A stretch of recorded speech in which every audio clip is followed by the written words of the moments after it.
தான் யார்கிட்ட ஒர்க் பண்ணமோ அந்த இயக்குனர் வந்து குருநாதர் சொல்லிட்டு இருந்த காலம் போச்சு. இப்போல்லாம் எங்கே யார்கிட்ட இருந்தீங்கன்னா, நான் இந்த ரேட்டை வேலை பார்த்தேன், நான் அந்த ரேட்டை இந்த ரெண்டு படத்துக்கு வேலை பார்த்தேன், இன்னும் மளிகை வேலை பார்த்தேன் போச்சு இன்னைக்கு. இன்றைக்கி இந்த குருசிங்கிற உறவே போச்சு. எந்த உதவி இயக்குனரும் இன்றைக்கி வந்து நம்ம யார்கிட்ட தொழில் கற்றுட்டோமோ அவங்களுக்கு குருன்னு சொல்கிறதே இல்லை. அந்த வார்த்தையை இன்றைக்கி அழிச்சிட்டு வருது. இவர்கிட்ட வேலை பார்த்தேன் சொல்கிறாங்களே தவிர என்னோட குருநாதன் யாரும் சொல்கிறதில்லை. இப்படிப்பட்ட காலகட்டத்தில் இன்றைக்கும் யாருக்குன்னு அவர்கள் தன் குருநாதரை நினச்சி இன்றைக்கும் அந்த குருநாதனோட பாசத்தில் அந்த பாசத்தின் வெளிப்பாடு தான் இன்றைக்கி அவர் பேரில் இந்த இன்ஸ்டியூட் ஆரம்பிச்சிருக்காரு.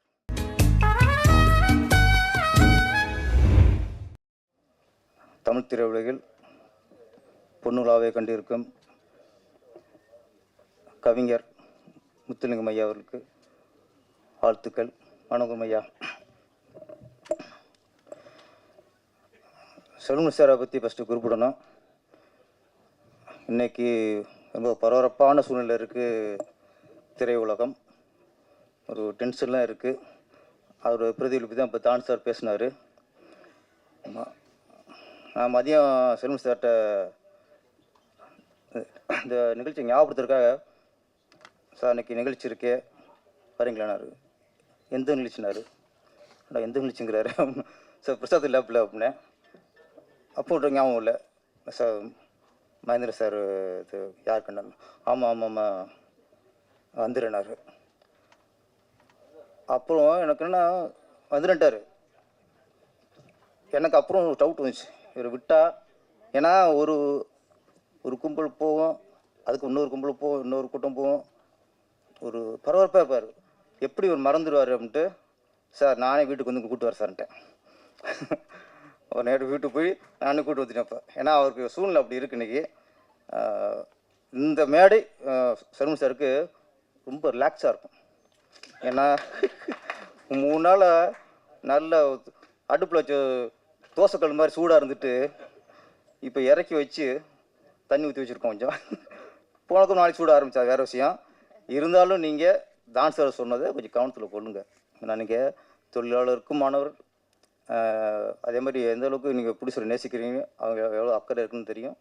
நல்லது நடக்கும் சார். தான் சார் நல்லது நடக்கும். ஏன்னா நல்ல உள்ளம் தெரியும் சார், இது நல்லது நடக்கும். அப்புறம் என்னோட மச்சான் இசையமைப்பாளர் சங்கரினேஷ், அவர்கிட்ட ஒரு மிகப்பெரிய மாற்றம் வந்துருச்சு. நான் பாட்டுக்கிட்ட இவ்வளோ டக்கும் இவ்வளோ மாற்றம் வந்துச்சு அப்படின்ட்டு. அப்புறம் சட்டை டைட்டாக போடுவார், கொஞ்சம் லூஸாக இருக்கு. அவர் ரிலாக்ஸாக இருப்பார்.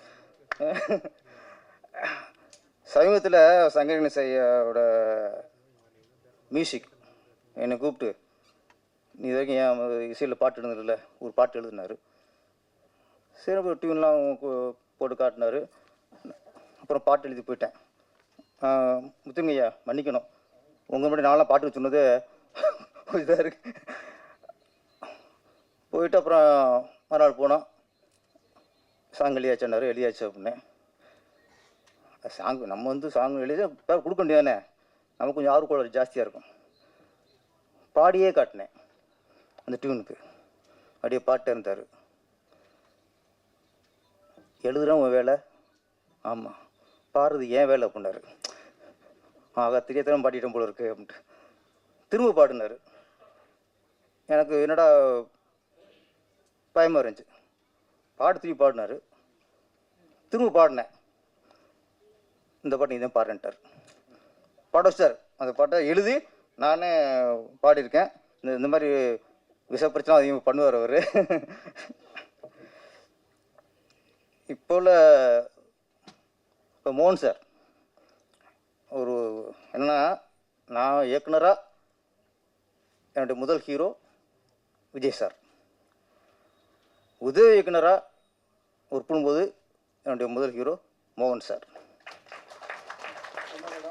சகாதேவன் மகாதேவன், அதில் தான் நான் வந்து முதல் அசிஸ்டண்ட்டாக ஒர்க் பண்ணுறேன். ஆமாம், அவர் உள்ள ஸ்பாட்டில் வந்து நம்ம வேலையை பார்த்த விட இவர் பார்த்துட்டே இருப்பேன். ஏன்னா நம்ம வந்து நான் ரஜினி ரசிகர். அவருமே மேக்ஸிமம் 5-6 7 மேக்ஸிமம் பார்த்துருப்பேன். ஆனால் பயணங்கள் முடிவில் 11 வருடம் பார்த்தேன். கிளிஞ்சல்கள் எல்லாம் மறுபடியும் போய் பார்த்துருது. அப்படியே திரையில் பார்த்த முகம் உதயகுன்னு தானே ரொம்ப ஆர்வம் ஜாஸ்தியாக இருக்கும்ல.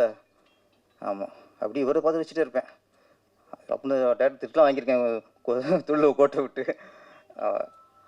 இன்னைக்கு இந்த மேடையில் உங்களை பார்த்து ரொம்ப சந்தோஷம் சார். Okay okay. வக்கீல் மேடம் எல்லாம் நீங்கள் போட்டு தாக்கிட்டிய. ஆனால் என்னென்னா சினிமா துறையில் நாங்களே சொல்லிட்டே இருந்த ஒரு விஷயத்தை அது நாங்கள் சொல்லும்போது கொஞ்சம் சுயநலமாக இருக்கும். ஆனால் உங்களை மாதிரி விஷயங்களுக்கு சொல்லும்போது அது எங்களுக்கு எங்கள் மேலே அக்கறை. மதுக்கூர் கண்ணனா இருந்தவரை யார் கண்ணனா மாற்றினா தானு சார். ஏன்னா நம்ம தான் டைட்டில் ஊர் பேராக வைப்போம், அவர் பேரில் ஊர் வச்சுருந்தார். நான் லெவலில் மாற்றியாச்சு, இல்லாட்டி அவருக்கும் கன்ஃபியூஸாக இருக்கும் யார். இப்போ தமிழ் சினிமா வந்து ஒரு காலத்தில் பார்த்தா குரு சிஷ்யன் அப்படிங்கிற ஒரு உறவு இருந்தே இருந்துச்சு. இப்போ மணிவண்ணன் சாராக இருக்கட்டும், பாக்கியராஜ் சாராக இருக்கட்டும், மனோபலாக இருக்கட்டும், இவங்களாம் என்னுடைய குருநாதர்னு சொல்லுவாங்க. பாக்கியராஜா சார் அது மாதிரி செல்வன் சார்லாம் மணிவண்ணன் குருநாதர்னு பாருங்க. பார்த்திபன் வந்து பாக்கியராஜ குருநாதர் இருப்பார். எங்கே ஒரு புடிச்சிட்டு போய் ஒரு அஸ்டண்ட் காசு சொல்லும்போது யார்கிட்ட இருந்தனா சார் ரெண்டு குருநாதர் தான் சேர்ப்பாங்க. தான் யார்கிட்ட ஒர்க் பண்ணமோ அந்த இயக்குனர் வந்து குருநாதர் சொல்லிட்டு இருந்த காலம் போச்சு. இப்போல்லாம் எங்கே யார்கிட்ட இருந்தீங்கன்னா நான் இந்த டேட்டை வேலை பார்த்தேன், நான் அந்த டேட்டை இந்த ரெண்டு படத்துக்கு வேலை பார்த்தேன், இன்னும் மளிகை வேலை பார்த்தேன் போச்சு. இன்றைக்கி குருசேஷுங்கிற உறவே போச்சு. எந்த உதவி இயக்குனரும் இன்றைக்கி வந்து நம்ம யார்கிட்ட தொழில் கற்றுட்டோமோ அவங்களுக்கு குருன்னு சொல்கிறதே இல்லை. அந்த வார்த்தையை இன்றைக்கி அழிச்சிட்டு வருது. இவர்கிட்ட வேலை பார்த்தேன் சொல்கிறாங்களே தவிர என்னோடய குருநாதன் யாரும் சொல்கிறதில்லை. இப்படிப்பட்ட காலகட்டத்தில் இன்றைக்கும் யாருக்குன்னு அவர்கள் தன் குருநாதரை நினச்சி இன்றைக்கும் அந்த குருநாதனோட பாசத்தில் அந்த பாசம் வெளிப்பாடு தான் இன்றைக்கி அவர் பேரில் இந்த இன்ஸ்டியூட் ஆரம்பிச்சிருக்கிறார். இன்னொன்று எனக்கு சில பாரராஜ் assistant, Bhagyaraj assistant, Mahendra sir assistant, இவங்கெல்லாம் அவங்க அசிஸ்டண்ட்டை ஒர்க் பண்ண சொல்லும்போது எனக்கு கொஞ்சம் பொறாமல் இருக்கும். என்ன நம்ம ஒர்க் பண்ண ஆசைப்பட்டவங்க. அப்படி எனக்கு மிகப்பெரிய பொறாமை யாருக்குன்னு சார் மேலே.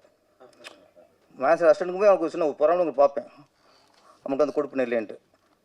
அப்படி பேசிக்க சொல்ல எப்போ பார்த்தாலும் மகேந்திர சார் அவரை பற்றி பேசணும்னா அவ்வளோ இன்ட்ரெஸ்டிங்காக, அவ்வளோ ஒரு ஆர்வமாக, அவ்வளோ பாசமாக அதை பழைய நினைவுகளை கொண்டாந்து நிறுத்துவார். அது எல்லாருக்கும் வந்திருக்காது. அதோட இதுதான் இன்றைக்கி அந்த பிரதிபலிப்பு.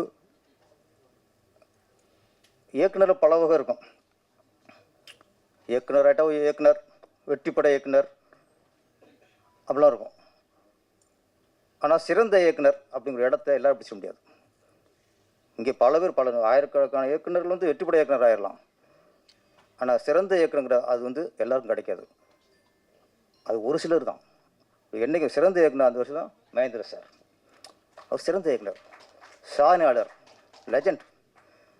படம் ஓடிச்சு, வசூலாச்சு, இத்தனை கோடி வசூல், அது வியாபாரம்.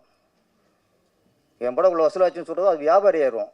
கலைஞனாக இருக்குன்னா அவன் சிறந்த இயக்குனராக என்றைக்கும் போற்றப்படணும். அது என்றைக்கும் போற்றப்படுறது தான் சிறந்த இயக்குனர்.